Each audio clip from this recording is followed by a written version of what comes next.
All right, everybody, what's going on? This is Dan French here. This is the French Workbench podcast. I'm in studio with Mike Keeler. He's a financial planner. He runs a company, Peak Financial Solutions. And Mike, this is your first time on the show. How you doing today?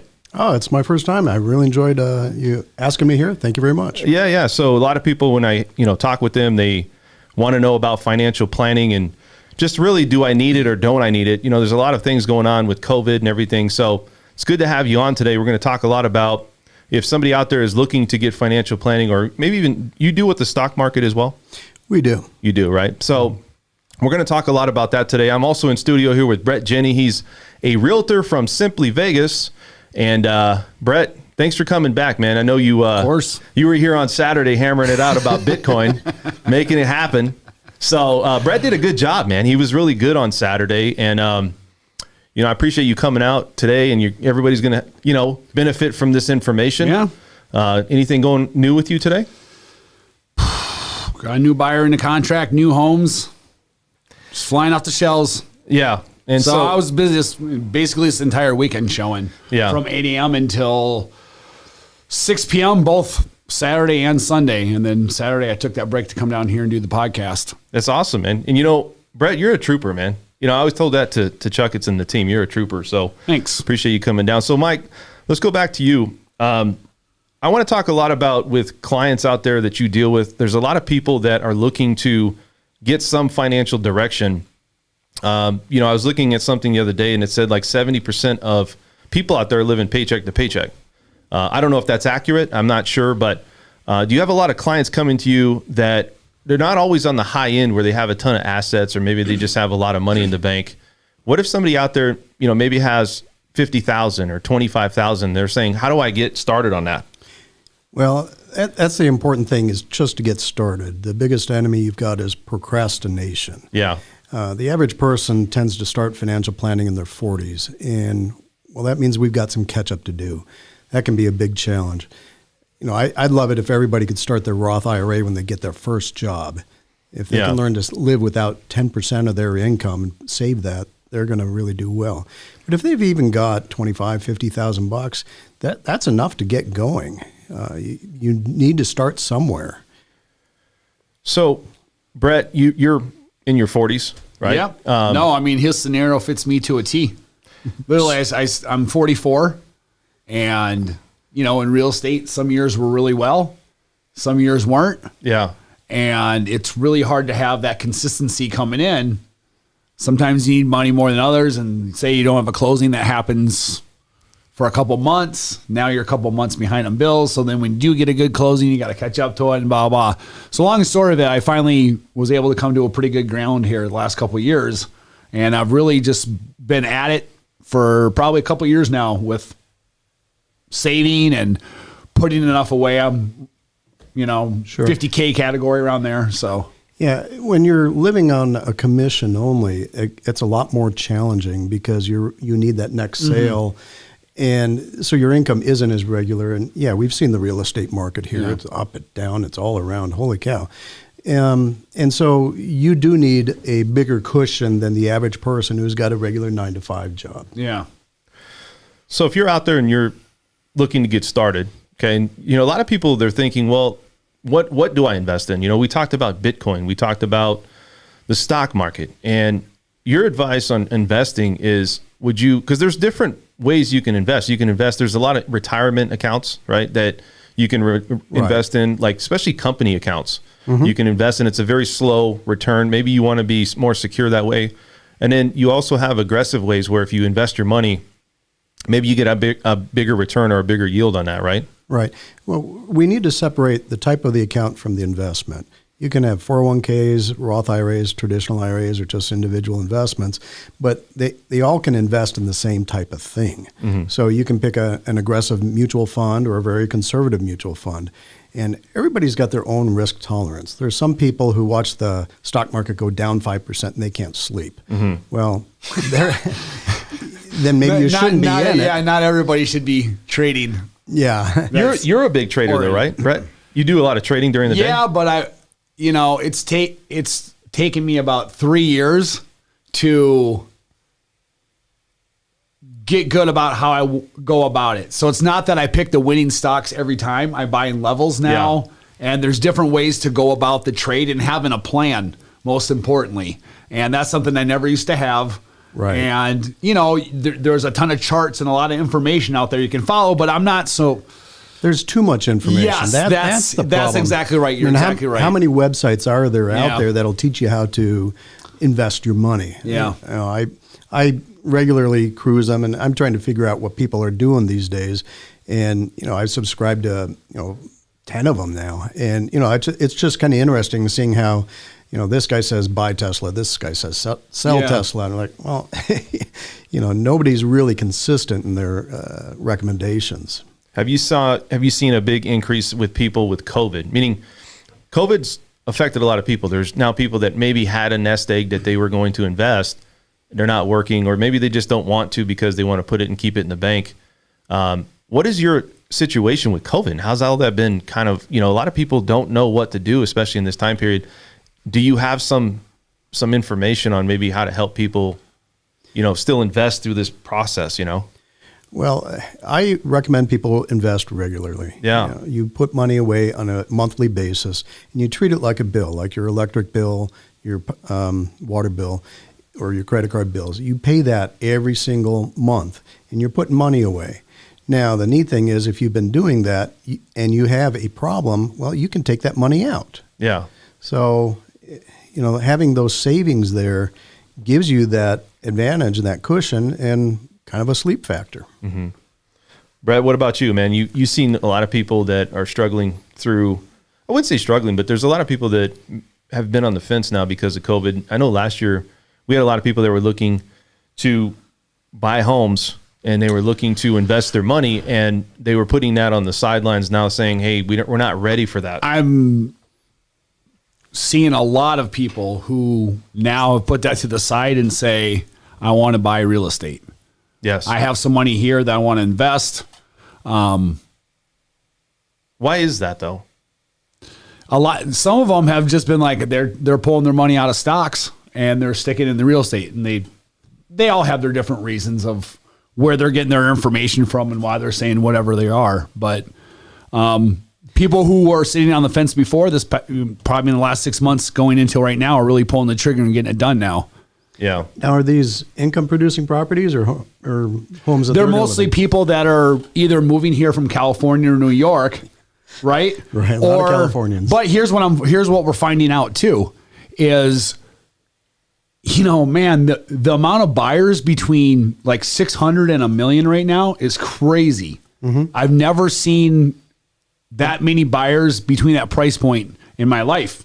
Well, they can sell their California house. So here's what they're doing. They're moving here and they're buying $900,000 property for themselves, and then they're buying like another $400,000 investment property on the side. Wow. Mike, do you have a lot of people that come in and they have tons of properties like that? How do you help somebody that has a lot of properties? Is there a way to strategically help them? Well, one thing I always ask is, what's your return on this property? Yeah. And sometimes they don't know. You've ever watched Shark Tank? They want to know, you got to know your numbers, right? And it just blows my mind that, I don't know how much I'm clearing on this rental. Well, are you making money or are you losing money? If you're losing money, you shouldn't be in that business. You the same, Brett? I mean, you got a lot of people that are investment properties. Do you have a lot of people that are looking for investment properties right now with this whole COVID thing happening? They're looking primarily for themselves, or they're looking for. So yeah, there are some of that, but it's primarily people moving here looking for themselves, or they're looking for a second home right now. For some reason, they're saying, hey, I'm not going to move here, but I want a house that I can live there for, or spend, a couple weeks every 2 months here or something like that. And that's all they're going to use it for, is maybe 3 months of the year. And they're not going to rent it out. They just want it for or 6 months in a day. So they could be a Nevada resident. Yeah. So that's basically he's moving here. Well, so let's talk about if you wanted to get started. So I think what I'm trying to give to people out there is if you're a person out there that doesn't have a ton of money, doesn't get started, maybe, a lot of times we know that families and places, people get set up different ways. Let's say you're somebody that's just starting out. You're the beginning family, or you're a family that's trying to save. Maybe they're trying to upsize, or maybe they're starting to think they're in their 30s, late 20s, early 30s.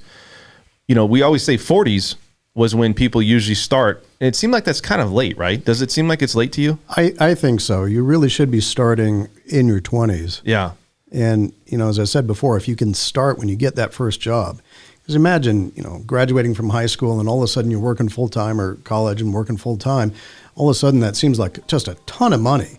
And, so that's a great time to start saving 10%, because you're not going to be living off of that 10%. Yeah. And I think that for me, I started late, I feel. I started thinking about this stuff when I was in my mid 30s. And you always kick yourself because, you always feel like you're late to the game or something. You're late to starting. And I didn't think about doing any type of investment or anything. And I feel like I waited too long. But the people out there, maybe they have more information now where they don't have to wait too long to get started. And I think that's where people need to understand. A lot of the information's out there, I'm sure. But like he was saying before, there's so many resources out there that at the end of the day, you either get it or you don't. And I think it's just a hard concept for somebody in their 20s to be that mature wise. Yeah. You know what I mean? Well, you got a lot of people making YouTube videos and stuff. And I mean, they're making a lot of money with that. They got a lot of people out there that are learning how to just invest in different ways. And it seems like at a younger generation, because you have everything at your fingertips. You have all this data, you have all the computers. And so it seems like there's younger people making a lot more money these days. But also, are they setting it up for success, or is it they're making it and then they're trying to reinvest, which everybody takes risk. But, what is your thoughts? I mean, is there a younger generations right now? What's your experience with that? I do find young people from time to time who come into my office and they just want to get started, or a parent will drag their kid in, kicking and screaming. Right. And, it's kind of interesting. That's how it should be. Yeah. And the parent will say, okay, we're going to open a Roth IRA for you. I'll put in $500 if you do $100 a month. Yeah. And okay, the kid gets started, and then all of a sudden they start reading their statements and like, well, I'm making money. Mm-hmm. Well, that's kind of cool, and I'm not doing anything. Yeah. So, one thing I really think is you need professional advice. Finding a financial advisor, I always recommend a certified financial planner. That's kind of the top designation in our industry. And, find someone who's going to be a fiduciary, who's going to tell you what you're supposed to do. Yeah. There are a lot of people out there who call themselves financial advisors, but they're commission-only products. And watch out, turn around, run away. Yeah. Yeah. And Brett, I know that you deal with a lot of, do people ever come to you, man, and we're just like, hey, do you have somebody that can help me with, when you're buying those investment properties, do you have somebody that can Well, if they're buying investment, they usually have somebody they're working with already and stuff like that, because what do you think? They're a little more seasoned. Do you think right now is a good time to buy an investment property? Yeah, absolutely. Okay. I mean, the one problem that I know it's out there, I only had one buyer come across this problem, which is it wasn't going to be owner occupied. And the way that was you. Yeah. With Colleen. Yes. That was you. So you remember about they were going to charge as like an investor. Yeah. The percent. So they were getting charged higher percentage being a second property because they were looking at it as an investor because of COVID. Right. What kind of rates are they looking at? What was that for the investment? For the investment, I mean, it depends, because a lot of people don't understand that it's about risk and profit. Obviously they had really good credit, so they were in a good position, but we're still hovering like the low threes, so I don't know. I think it was still good for an investment. Yeah, low to mid threes. I mean, but you look at it and it's more of, is it a good strategic time to do that? And I don't know. Everybody wants to time out things. They want to time out the stock market. I think the market's still escalating and it's going to continue. So in that fact alone, I think is a good time to buy. Yeah. I mean, and overall interest rates are super low. Even like take that scenario and the interest rates not being as low as they are, those would be even higher. What do you think about the stock market here, Mike? You think the stock market's something to invest in, or is it just because, Brett, look, you do this every day. I mean, I'm not saying you're a trader. I don't do it for a living. I wouldn't put in. So there's a huge difference, though. Right. Listen, I've babysat my nephews and nieces a couple of times. That I'm not a better parent than my brother. No, but you look at it and you're like, there's some opportunity, and I think you kind of go a little bit more for. I just find it fascinating that I can make money off my money. That's something like I was raised in a family that was blue collar and there was paycheck to paycheck, and then I started. First, I had to get to a point where I could relax a little bit and take my foot off the gas and be able to be like, okay, what do I start doing now that I'm starting to accumulate a little bit? And then I was just fascinated by the idea of like 3 years ago when I started trading, or when I first got interested in stocks, I didn't even know how to read a ticker symbol. I didn't know what any of it was. It's all self-taught. And it was just out of pure curiosity of, wow, I can sit there and just make money off my money without having to. So it really that's kind of something to think about. You can work for money, or money can work for you. Yeah. Right. Yeah. All right. And eventually you want to be having your money work for you. Yes. Now you can't start off that way. You got to work for money. What if somebody comes to you? If somebody comes to you though and says, "I want to invest in the stock market, right? And I want to double my money." Is that something that you would want to put? Right? I want to double my money. How often does that happen? I would say I have some snake oil for you too, man. Yeah, honestly, if they came in with those expectations, I'd say, this is not. I'm not the Do right you have guy for people you. come in like that though? They think right away, financial planner. What am I going to do? I'm going to just do nothing but let me give you an compound example my money. with that comment. Bernie Madoff, he was allowed to get away with for as many years. Yeah. By doing what, even 10% or 11% return? Was it? The thing is, he made those numbers up. Of course, but that's what I'm saying is he made even the numbers he made up. 10% is a high number. Yeah. So if someone comes in and says 50%. But that's how off the charts unreal that is. Right. Oftentimes, I need to set expectations and tell people Just what's like you reasonable. do. Just like I do. Yeah. I mean, I had somebody come in. They had a couple $1 million, and they wanted like $200,000 a year income off that. I'm like, well, that's taking 10% out a year. Wow. Yeah, that's a big return. Yeah. And Why don't you go ahead and day trade that? Let me know how that goes. yeah. And so we had to have a real, come to Hard Jesus time. moment and say, okay, that's not reasonable. Yeah. Okay. So setting expectations is always important. It is important. Let's hold on. Mind if I interject? So based on that, say I came into you and I have $2 million Okay. and mid 40s. Yeah, we're putting it in lottery tickets. Yeah. And so mid 40s and I want something that's somewhat aggressive, but I don't, middle of the road plan. What realistically would be a realistic expectation for return every year? Well, so there are two things you need to keep in mind. Okay. What's your risk tolerance and what's the time frame? Okay. All right. Say time frame is 20 years. 20 years. Okay, so we're talking long-term money. I would think you could get 10 to 12% a year on average. Okay. Now, there will be years where you're down, okay? Yep. And you got to be able to swallow that. But it all depends on each person's risk tolerance. And that's, you're a very aggressive investor. I can tell. You're playing with Bitcoin and day trading and having it all up. And, hey, knock yourself out. I play the stock market a little bit, and I was telling you, I do some Bitcoin too. But that's my gambling money. I don't go into the casinos. I gamble in the market, because I feel like I have better odds, better knowledge. Absolutely. I don't go in the casino at all either. Except for the movies. Yeah. What do you guys think about what's happening in Vegas right now? What's your opinion? I mean, Vegas is kind of down, but what is your thoughts? Like, you think it's going to come back the way I think it will, but you have a lot of stuff going on where I just saw something on MSNBC today, I think, and take it for what it is, MSNBC, but they were saying how if everyone starts getting the vaccine, that in September, they basically said, we foresee every single hotel room being sold out for months and months and months and months. So I don't know. I mean, it's all contingent on, can we get our act together? And yeah. Well, Vegas always comes back. It does. It takes a while, though, because we're so tourism oriented. Yeah. And it's not just tourism, but the conferences and all that stuff.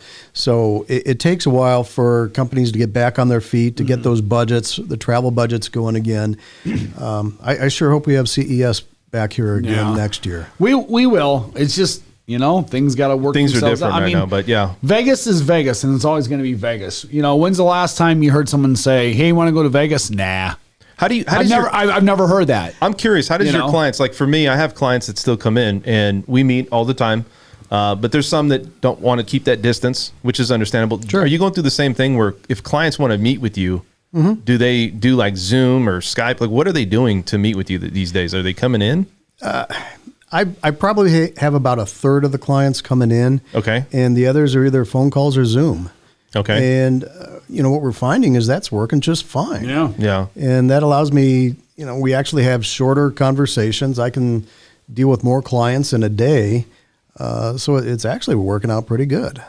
And Brett, you deal with a lot of people where you just, you drive them around, or not really drive them around, but you drive in front of them, right? I mean, now I would say 80% of my buyers, I'm doing video chat, Facebook Live, or WhatsApp app. Wow. And they're not from here. And we go through and do the tour just like that.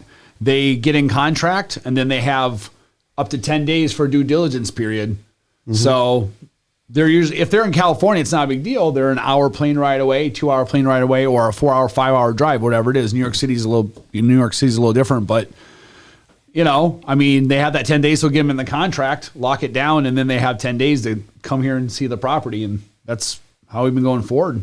Yeah. Sellers are cool with that too, with accepting offers like that. But I remember back in the day, sellers always said, "Hey, we want the agents to see the property, we want the buyers to see the property," which I understand why, but everybody just kind of takes it as that's the new day and age, and it's normal now, and it's.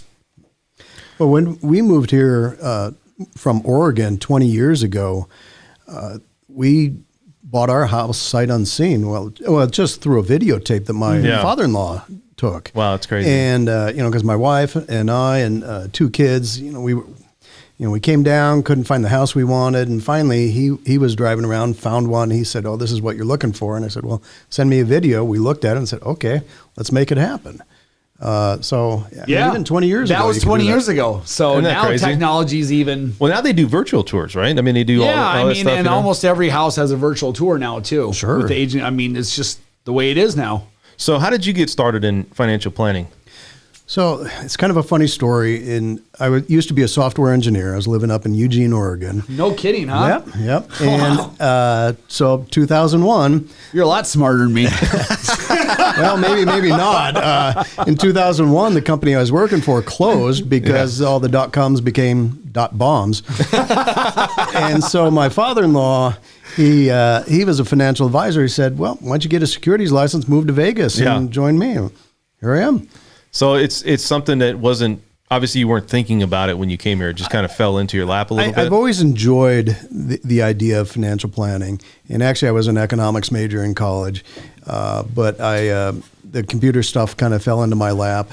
And, I enjoyed that. It was a lot of fun in the 90s. Holy cow. The .coms, man, everything was just running. Yeah. It was just one big party. We had a lot of fun. Until the party ended. Yeah. That was a quick part.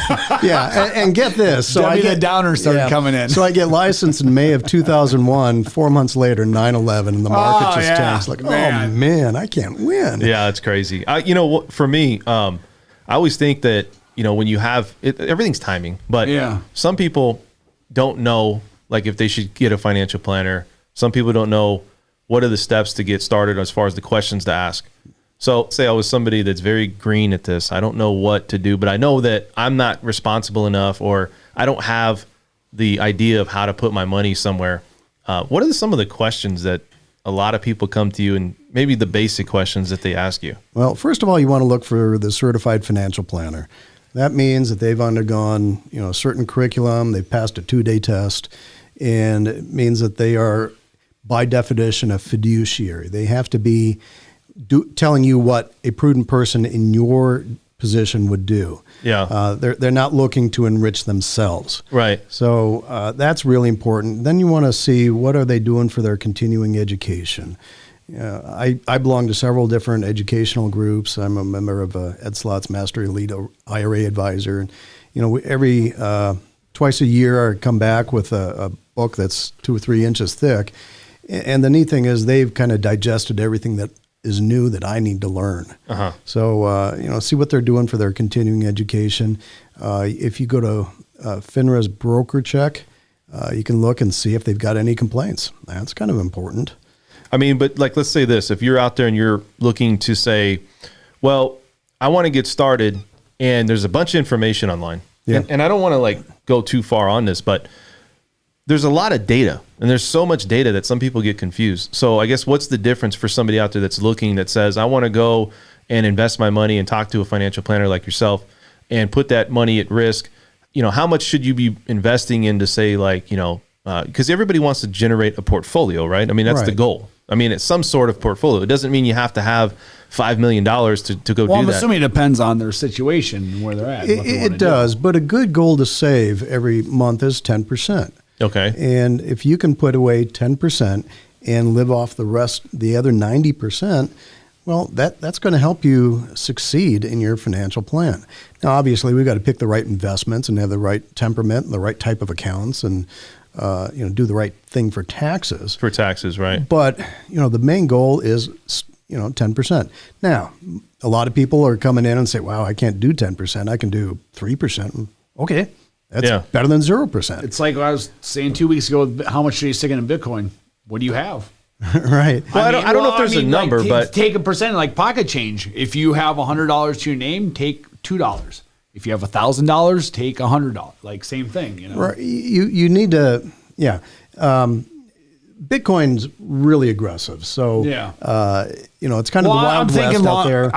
It was more along the lines of conversation we were having as far as longing it and believing that it's going to be the future, whatever it is. It's like, listen, take it, not to trade it. Just put it, What are your thoughts on cryptocurrency? Like, don't bankrupt yourself because it's very, very volatile. Well, look, you got to diversify. I think, in my opinion, you were saying how much to get started. I said just take pocket change, something that you can go. There are a lot of online exchanges, and you can put money in every month. Yeah, and it's very simple to do that. But I think with the cryptocurrencies, you have to have a higher level of sophistication because it is so easy to get swindled or cheated there, and there's no recourse, or you can lose your money. We've all heard the story of the guy who's got 2 more attempts on his password to get that. Yeah, did you hear that story? What was that story, Brett? The guy tried to get in, right? Well, if you're going to be rolling at that kind of level, then yes. How much was that? How much money was that? I'm not talking about rolling in that kind of level. I'm talking about like $100 so someone stick it in her. But like, damn. Bitcoin is, all the cryptos are unregulated. And if you lose the key to your wallet, you can't just go into the bank and say. That's what I was talking about, having a wallet. Have your own wallet. If you store it in your own cold wallet, you own your password. You own your keys. But that's the concern I had, is that it's not regulated. Where I'm not saying, but look, is our dollars regulated? They are to a point, right? Well, if you want to get on a monetary conversation, we can do that, man. But I'm just saying, I am quite educated in that one. Very educated in that. But the average person, though, doesn't know what's regulated, what's not, right? And that's what I'm saying. They go in there and they're just like, I'm going to put some money into this and I'm going to just shoot for the stars. I'm sure it's like anything, risk tolerance. Right? So I actually had some that was stolen. Wow. Okay. You had some Bitcoin stolen? Yeah. Wow. So I actually mine cryptocurrency. I've got a couple mining rigs. Okay. Wow. Yeah. I'm mining Ethereum right now. Brett's your new best friend. Hey, I'm making money, just sitting here talking to you. Right. Good for you, man. And it's just a hobby. I love computers, and it was kind of a hobby to see how this stuff worked. Yeah. And so I had this mining you program. Of all people with computer programming. Yeah. So I had this thing, and it was mining on one of these websites, and somehow Bitcoin. Yeah. Well, I wasn't mining Bitcoin. I was mining Ethereum. Okay.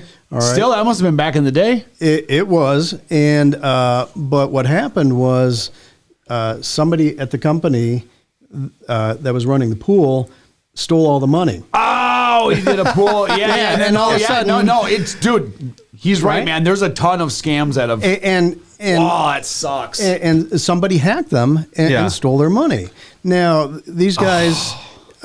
did make it up. Damn. They did repay all that money that was stolen. It took them years to do it. Yeah. So, this Good is for the them, reason. because most people don't. Yeah, this is the reason I tell people you really got to be savvy if you're going to do this, because, hey, I've had Bitcoin stolen from me. So How could somebody?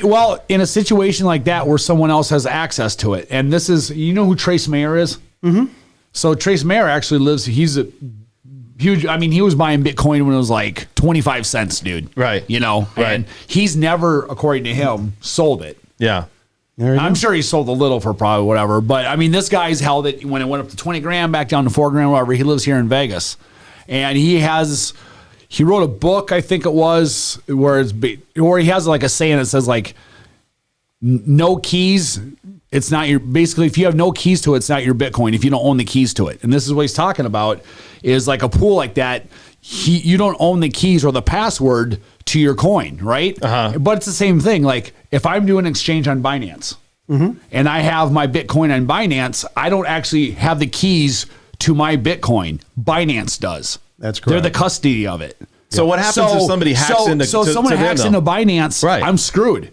So how do they assure? That's why that's what I was saying. See, and that's what I'm telling you about. What I was saying before him. If you're talking about that kind of level where you're talking tens of thousands, hundreds of thousands of dollars or something like that, I would never keep it on an exchange. I would keep it in a cold wallet. Really? Yes, because of that reason. Because that's the only way that nobody can get it. That's true. Because all the exchanges, I mean, you've just got your little password to get in there. And so, you want a physical hardware wallet that you can download the stuff to. So let me say this. We always talk about this because, so you have stocks, you got housing, you have Bitcoin, cryptocurrency, you have, there's other forms like of investing. What is somebody out there, if they want to kind of understand all this, is this all research online and that's just your best bet? I mean, because there's a lot of people that don't understand this stuff, Yeah. They should just talk to him, honestly, because he does cryptocurrency too. Well, he knows how to organize it all. I don't recommend it for my clients. You don't recommend it? Because I don't think the average person... I'm just kidding, man.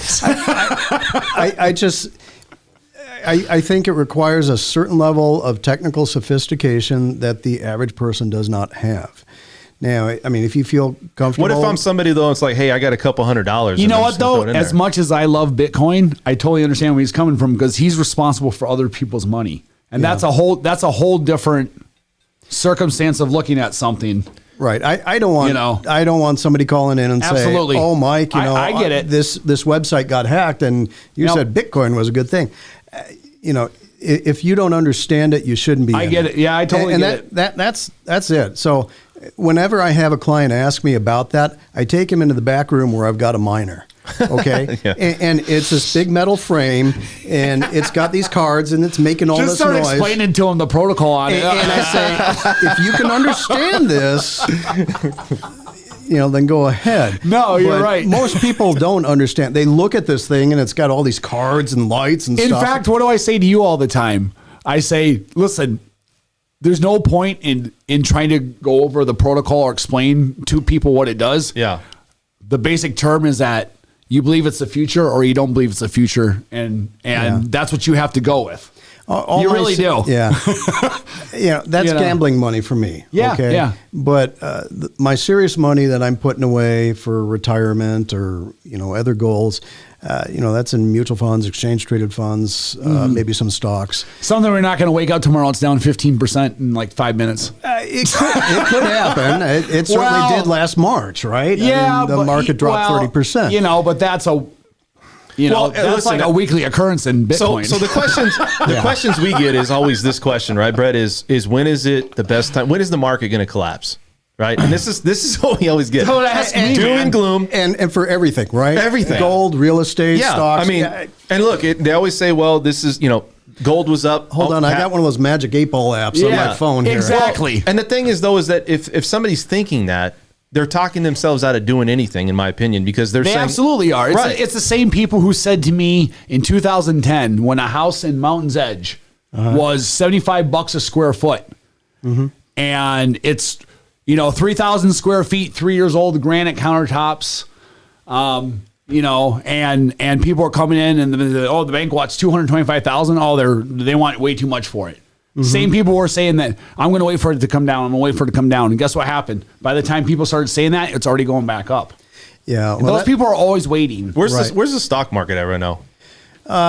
Hold on, I'll tell you. Right? Well, Mark was actually up today. Was it? So yeah. Where is it like? I think the last time I was like paying attention, it was like 33,000 or 30,000. Well, the Dow Jones is close to 31,000. 31,000. So I don't do stocks really at all. I mean, I actually started thinking about it with Brett, and Brett was somebody that was really kind of giving me insight. When you do the stock market, you do it with, and everybody's got their own version, but you do it with safe companies that are legit, that like known companies, right?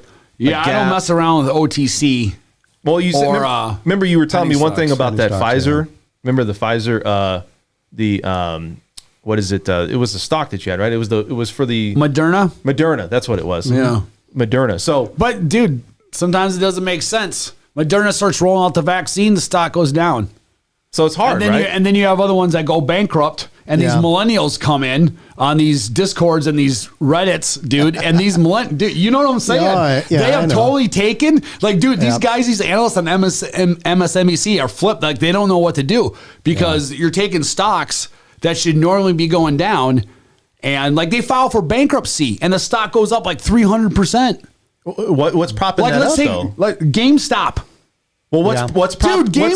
What's propping that up? What's bringing that up? Why is it? Dude, millennials.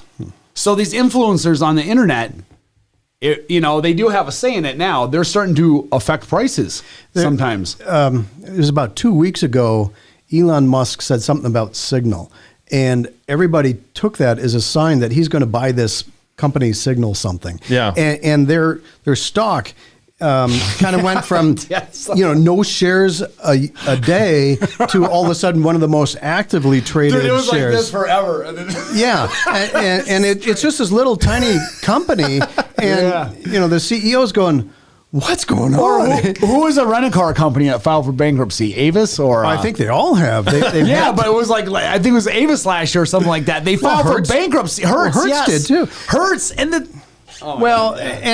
But that was a result of COVID. Yeah. When they're having to rent space from UNLV to park all their cars, they're hurting because they got to keep making those payments on there. So is Hertz going to come back? Oh, yeah. This is just, the bankruptcy was just a way to restructure their debt, to give them more time. Yeah, because as soon as they announced a restructurement, that's when it started really. But I mean, we're talking extreme volatility in some of these days. Yeah. Well, I'd like to go back to something you said earlier. You want to invest in stuff you know. Absolutely. Okay. So absolutely. You can look at a mutual fund, for example, and say, okay, it's got Microsoft, it's got Stryker Healthcare, it's got these things. Oh, I know what those companies are. Okay, I like that idea. So look at the investments, see what they're investing in. If you understand those companies and you like what they do, then go for it. Yeah. I think that's what I say to you. Yeah. He says, well, how do you know what ones to invest in? I said, I have a certain ones that I. But you've obviously failed and you've succeeded too, and you've learned from your mistakes, right? That's why. That's what people when I started to become profitable day trading or swing trading, depending on how the trade happens to me. It's the way that I'm trading. Right. So I'm buying in levels. Sure. And you know what I'm saying? Like that way Right. And you sell quick. Like, do you ever hold something? Depends. I mean, listen, sometimes I'll wake up and I'll catch something. I'll catch a 7% on a pre-market. I'm not waiting for it to hit market. Sure. Because that can go vroom, as quick as that, or it can just keep on going up. I mean, I missed out on a lot of runners because I've done that too, but I don't get greedy. I make my 4 or 5%. I'm good to go. I'm off to the next one. I don't care. It's nothing to me, Yeah. I'm not an active trader like that. No. We put money into mutual funds or exchange traded funds, and we're more of a buy and hold. We're not going to be actively trading. Most of my clients understand that. I did have a few call me, last March when the market dropped 30%. Mike, do we need to do anything? Nope. Yeah, You always come out ahead going it that way. Yeah. You will. And honestly, you'll come out ahead. If you got extra money, put it in now. Yeah. So what do you think about what's happening where they're doing it? Like, here's my thoughts. kidding, Here's right? my thoughts on this. So I always think Pennies on about the the dollar. stimulus package that's happening. Sure. Okay. And what is that going to do with the economy? I don't have the answers to that, but do you think obviously it's going to devalue the dollar? What is that going to really do for the tax purpose, their taxes and things like that you think is it could happen? I mean, dollars are going down every day, right? I mean, because there's just more in circulation technically by digital. Right. So, Right. so Bitcoin. Inflation it's now I've been thinking inflation's going to be hitting us, for the last dozen years, but it's been low, Yeah. and eventually it could come back and rear its ugly head. Yeah. Hopefully not. Because, remember interest rates in the 80s. Holy cow. Mortgages at 12, 15%. People would go crazy Can you my gosh. imagine? if they saw what rates were like back in that time. I think Yeah. it was like, my parents bought their first house in 75 or 76, I think it was. Yeah. And they paid it was like 15% or 16, something like that. I remember Or when 14%. It was just crazy high. people would go crazy with those rates. Like they would, like they're dude, it goes up 0.5%. People are just yeah, I know. pissed off, and Oh, yeah. everybody's like, "What is know. going on?" 2.5 to 3%? Who Yeah. cares? Oh, Yeah. market's That's nothing. taken. it's just crazy. And so, Yeah, it's ridiculous. and with the technology, It's that's at their entitlement, man. fingertips- We've had it so. I mean, our rates are so good that it's like people. They're getting spoiled. That's exactly what it that's the is. They're thing. getting spoiled. That's well, exactly and I what don't it think is. it's going to change. Everybody always talks about what mortgage rates are doing. They got short-term bonds, long-term bonds. I don't think they can raise rates because I don't think the economy can hold So on. why don't or you sustain explain it. to people quick how that works with interest rates and what makes that go Well, up? I mean, versus there's a lot of news, and people watch this. I have another podcast I do, but what happens with this stuff is that rates are always. You have long-term bonds, which is mortgage rates, and what happens is geopolitical news or any type of data that comes out, the employment, Yep. Anything that is, I would say, a little bit. It's not related to the 10-year bond, right? The short-term bond. The 10-year bond is more of like student loans, car loans, credit cards. So those things, when they hear about when the Fed is going to increase rates, it's not necessarily mortgage rates. So inflation's a big one for mortgage rates, huge one. So what the Fed employment. is setting is the interest rate that banks charge each other for borrowing money Yes. between each other. Yes. And, lowering interest rates is a way that they can stimulate the economy. It makes it cheaper to borrow money. 100%. So, what's happened to housing? Okay, it's just going through the roof. But it also allows businesses to borrow money to expand, build a new factory, buy a new machine, something like that, and hire more people. And that's the idea, is to stimulate the economy Yes. that way. The problem is when rates are so low, that means they can't lower them anymore. And I think we're at that bottom, right? Would you say we're close? Pretty darn low. Right. And that's what I was looking at. So what we had seen before COVID was the rates were starting to tick up a little bit. Right. And that's a sign of a good, healthy economy. They want to keep inflation in Exactly. check. And, it's really tough when interest rates are so dang low. I mean, you look at your savings account and like, oh, wow, I made 2 pennies today. Right. Why bother? Right. Exactly. I mean, and that's the thing, is that's why people are looking at other alternatives, because they're printing money. Rates are low. When I was telling you about the mortgage rates not going up, it's primarily because the Fed is purchasing these bonds at a very high clip, like I think it's 120 billion, right, a month or something like that. Something like that, yeah. And so all it's doing is it's just keeping things where, keeping even keel, if you want to call it. But it's not a true market. It's not a market where you have investors coming in and investing money and Right. having things, more of a more. The Fed is bigger controlling it. They control it. Yeah, They figured out it's how to not control it. It's not a free market. No, Right. Interest rates are not a free market. Correct. But the Fed is there to try and keep the economy doing as well as possible. And there's a lot of conspiracy theorists about the Fed and never been audited and all that stuff. And I don't want to go there today. Right. That's a another rabbit topic, hole. right? That's a rabbit hole you'll never get out of. But interest rates are a tool for keeping the economy going, and What do it's you- obviously done well for housing. Now, I know you got people that are investing money into certain things, right? What about gold and silver? Just curious. Do you have any? I do not. You do not. No. And what do you think about that market? Some people love it, some people don't. If you do buy gold or silver, I've seen these IRA accounts, and those kind of scare me. Yeah. Okay. If you want the precious metal, you want to hold it. You want it in your hands. You can put it in a safe deposit box at the bank, but you want access to the physical assets. Right. You want like a safe or something. Remember, that's what I was saying? What? There's a lot of it, it's just a piece of paper, certificate saying I owe you. I have your gold. But that's like the. But it's not. It's a piece. It's a belief system they're handing you, man. Yeah, I think it's like Bitcoin. The tangible. You want the asset. If you believe in gold, then you believe you may need that at some day. Yeah. And is that company back in Delaware going to send you the gold? No. And that's, see? Theoretically they will. Right. They tell you they will, but we don't know what things, What if everybody requested it at once? That's what happened to Bernie Madoff and how he fell. Well, because everybody started wanting their money at once. I think these accounts actually do have, a coin for everybody who bought one. That's how they're supposed to work. I don't know. Yeah. But assuming they do, but how do you actually get that? That's what I question. Theoretically, they'll mail it to you, and okay, that's fine. But what if we're having geopolitical problems? Yeah, and services are down, right? And you need that coin. People were supposed to get unemployment money. They never got a check. Yeah. The government, they were supposed to get it from the government. They're owed it. That's but right. guess what? They don't have it. They're not paying any bills with it. You can't ultimately rely on anything. Yeah. When push comes to shove, Other than the assets that we talked about, is there anything else that you would consider like people thinking about potentially, like, obviously they want to come see you. Right. They want to come see you, but, and we'll put this website up at the end, but just other than what we have discussed, what other things can people really get into? One thing I really encourage people to do is look at Roth IRAs and Roth IRA conversions. Can you explain what those are?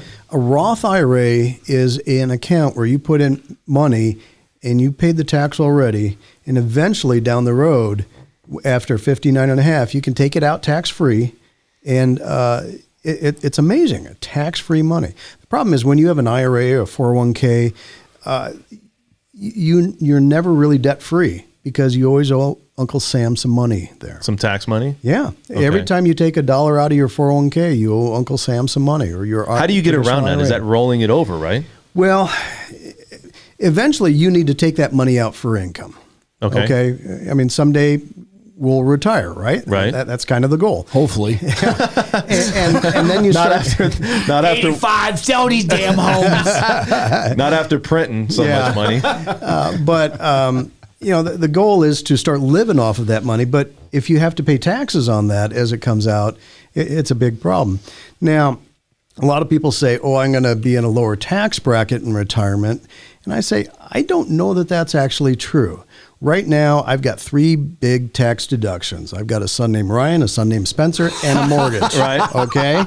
In retirement, hopefully none of those. And then I'm just stuck with a standard deduction. Uh-huh. Okay. So you find that, I'm actually paying as much tax as when I was working. Well, how did that work out? Yeah. So having tax-free money in retirement is really important because a lot of people don't understand your Social Security is taxed. It'll be taxed at 0%. It'll Crazy, be dude, isn't taxed on 50% of your Social Security earnings or 80%. So you're already taking taxes out to pay for that, and then you get taxed again, right? Yeah. Jeez. So, anything you can do to reduce your taxability in retirement is going to benefit you. And the Roth IRA is just amazing for that. Do you think that they're going to take away Social Security at some point for the younger generation? I've heard this story. What are your thoughts? I think it has to evolve. Okay.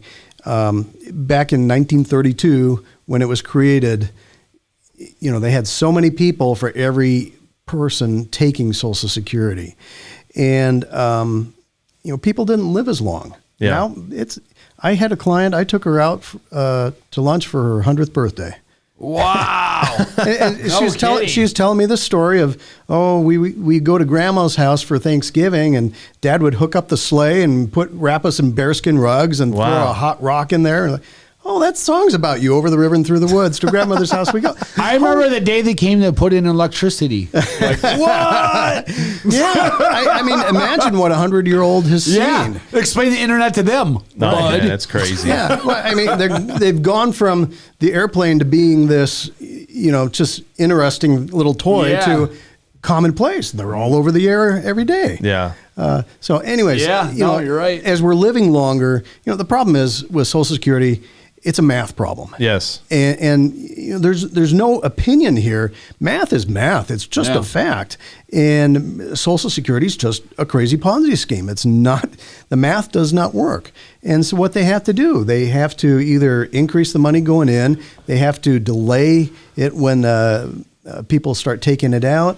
There are a number of things that they have to do. Rob from Peter to give to Paul. It's income redistribution. But, if people are living longer, shouldn't it be accumulating, right? Keep going up. People have to collect it later. Correct. Okay. So people just need to work until they're 85 before they can retire. Well, you can. That's why I'm saving money, so I don't have to do that. There's a saying, though. If you retire, sometimes your mind and your body doesn't start to work as well as it used to. So they stay You always working. have to have a reason to get up in the morning. Right. That doesn't mean that reason has to be work. Well, but I mean, you can volunteer. You can. Yeah. I mean, the schools are. When desperate. you hear retire, though, it's like, well, what are you going to do? That's going to, like, for me, I don't know. Follow all the things you've always wanted to do in your life, but you never did. Just you travel. Had other things going on. I mean, seriously. Yeah, that's a conversation I always have with my clients when they're getting ready to retire. I say, okay, you need to create your bucket list. What are the things you want to do before you kick the bucket? Just knock them out. You know why he's so good at his job? He's an artist. He paints a picture. and he paints a beautiful picture. And he dabbles in Bitcoin, right? Yeah, my broker-dealer would hate that. But, figure out what you want to do and when you want to do it. Yeah. Okay, if you want to take go to Asia, that's a 14, 15-hour flight. Well, you do it in your 60s, not in your 80s, right? I mean, sit on an airplane for that long? So do you really put plans together for people like that where it's like, okay, by 55, I want to have this much money and I want to be able to do these things? And then... Yeah, I mean, that's what financial planning is. Hey, thank you. What a great question. It's not him worried about keeping up his end of the bargain. It's them keeping up their end of the bargain. I see. But, I'm not designing their retirement. They have to come up with that. And that's why I want them to create their bucket list. So they're painting the picture, basically, right? And let's kind of come up with a, how much this is going to cost and how you're going to pay for this. Right. And, this is awesome. So do most people go on like a 10-year or 20? I mean, everybody's different, but what do you usually see? People, this is like I'm setting this up on a 10, 20-year plan to get this done? Yeah. So retirement is set up into 3 phases. Okay. You got go-go, slow-go, and no-go. Go-go is, I'll sit on an airplane for 15 hours. Slow-go is, let's drive to Sedona. Yeah. And then no-go is, look, Wheel of Fortune's on. Right. That's my parents. Yeah. But, I mean, you see that with people, right? I mean, you've seen that with parents or grandparents that as they get older, their travel circle gets smaller. They don't want to go as far. There's many people too that don't want to travel. Dude, outside of their own comfort zone. Like they're in their city and they don't want to go anywhere. They just want to stay in their city. Most people that I grew up with in Wisconsin are only in their 40s and they've never left. They don't have any plans. They've never been out of Wisconsin. They're not going, Wisconsin. Or that's just a lot of people in general. Well, they're all they just don't. Yeah. What are you going to do, man? Hey, cheesehead. What are you going to do if Green Bay loses this week? Listen, man. Are you scared? Let me tell you something. You West Coast guys, right? You've got oceans, you've got mountains, you've got sunshine. You know what we have? What? Beer and football. That's it. Beer and football. Is there any mountains in Wisconsin at all? Nope, just big hills. Oh, cheese curds. Cheese curds.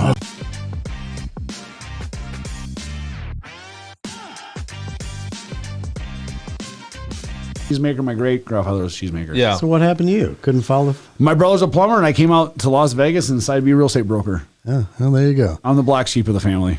Huge disappointment. Huh? Yeah. Now you know what I had to start with. Nothing. That's why I was like, I can make money off money. Yeah, there you go.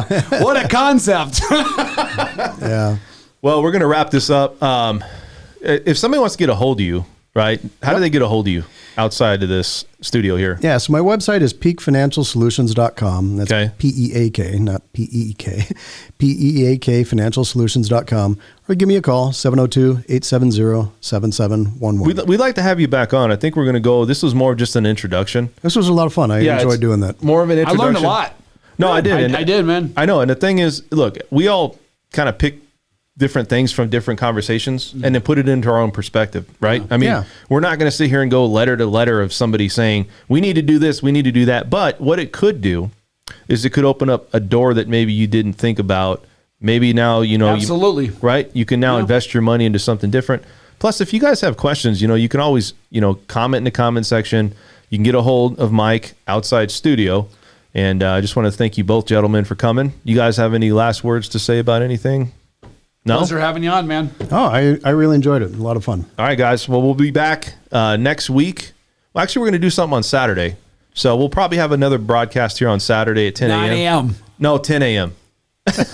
Just funny. We'll do it at 9 9. We'll do it at 9. We're going to continuously do this. This is the French Workbench podcast, as you guys know, and appreciate you guys tuning in. And we'll see you